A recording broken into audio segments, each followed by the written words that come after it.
Second Kings 6 and 24. Famine and besieged Samaria. Sometime later, Ben-Hadad, king of Aram, mobilized his entire army and marched up and laid siege to Samaria. There was a great famine in the city, and the siege lasted so long that a donkey's head sold for 80 shekels of silver and a quarter of a cab of seed pods for 5 shekels.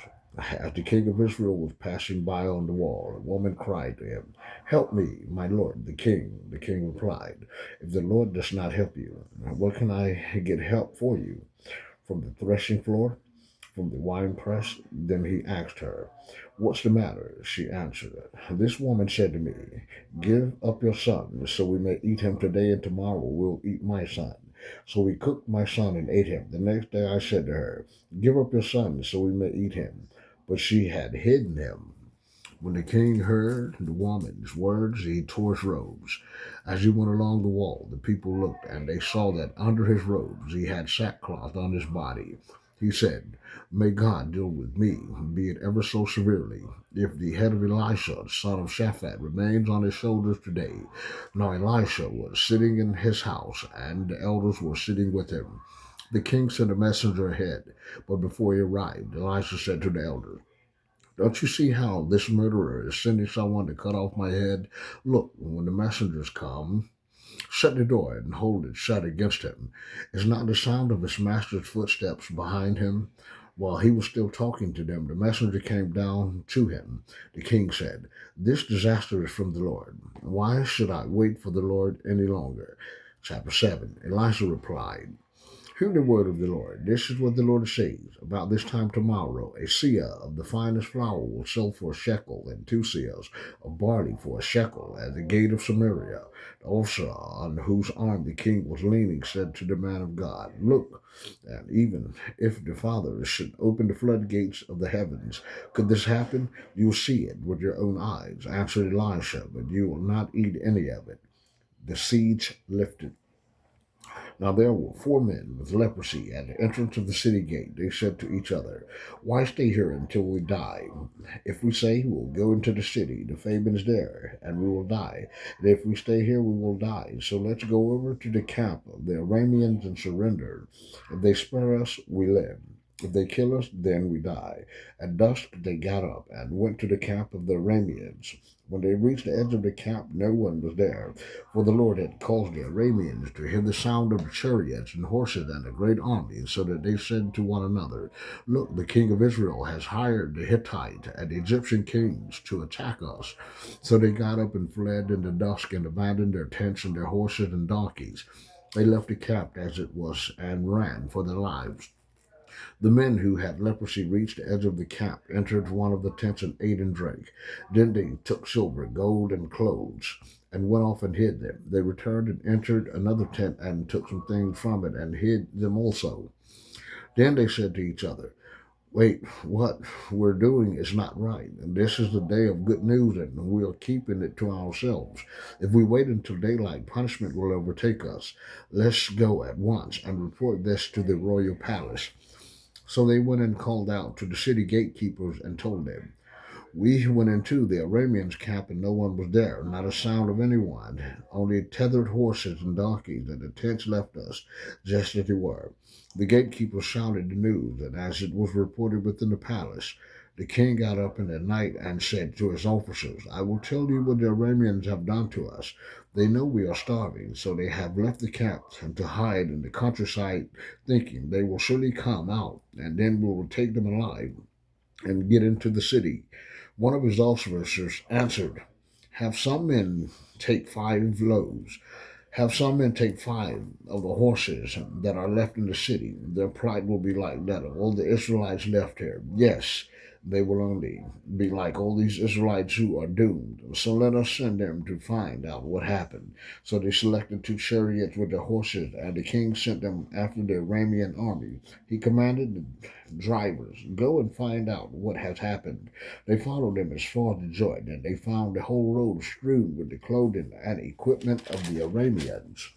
had thrown away in their headlong flight. So the messengers returned and reported to the king. Then the people went out and plundered the camp of the Arameans. So a seah of finest flour sold for a shekel, and 2 seahs of barley sold for a shekel, as the Lord had said. Now the king had put the officer on whose arm he leaned in charge of the gate, and the people trampled him at the gateway, and he died, just as the man of God had foretold when the king came down to his house. It happened as the man of God had said to the king. About this time tomorrow, a seah of finest flour was sold for a shekel, and 2 seahs of barley for a shekel at the gate of Samaria. The officer had said to the man of God, "Look, even if the Lord should open the floodgates of the heavens, could this happen?" The man of God had replied, "You will see it with your own eyes, but you will not eat any of it." And that is exactly what happened to him. And for the people trampled him in the gateway, and he died. Chapter 8. The Shunammite's land restored. Now Elisha had said to the woman whose son he had restored to life, "Go away with your family and stay for a while wherever you can, because the Lord has decreed a famine in the land that will last 7 years." The woman proceeded to do as the man of God said. She and her family went away and stayed in the land of the Philistines 7 years. At the end of the 7 years, she came back from the land of the Philistines and went to appeal to the king for a house and land. The king was talking to Gehazi, the servant of the man of God, and had said, "Tell me about all the great things Elisha has done." Just as Gehazi was telling the king how Elisha had restored the dead to life, the woman whose son Elisha had brought back to life came to appeal to the king for a house and land. Gehazi said, "This is the woman, my lord the king, and this is her son whom Elisha restored to life." The king asked the woman about it, and she told him. Then he assigned an official to her case and said to him, "Give back everything that belonged to her, including all the income from her land and the day she left the countryside until now." Hazael murders Ben-Hadad. Elisha went to Damascus, and Ben-Hadad, king of Aram, was ill.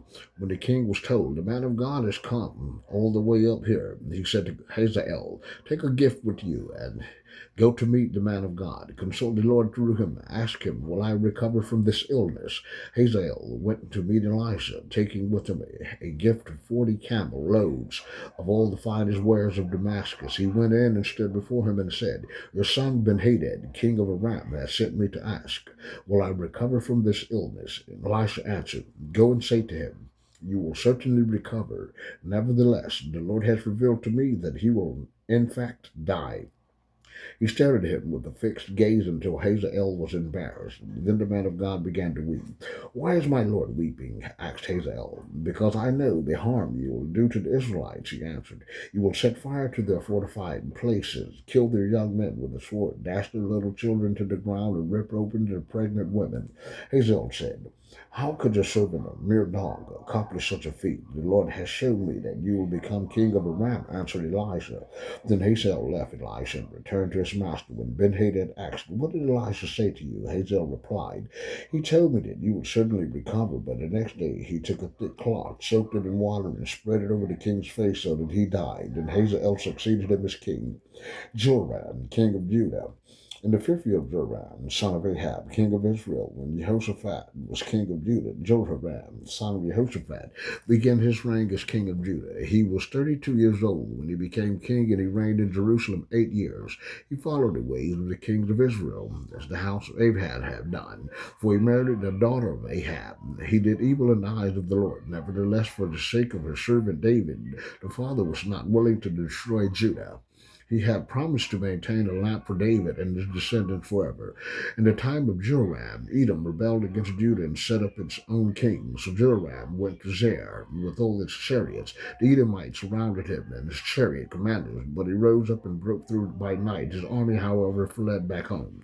To this day, Edom has been in rebellion against Judah. Libnah revolted at the same time. As for the other events of Jehoram's reign and all that he did, are they not written in the book of the annals of the kings of Judah? Jehoram rested with his ancestors and was buried with them in the city of David, and Ahaziah his son succeeded him as king.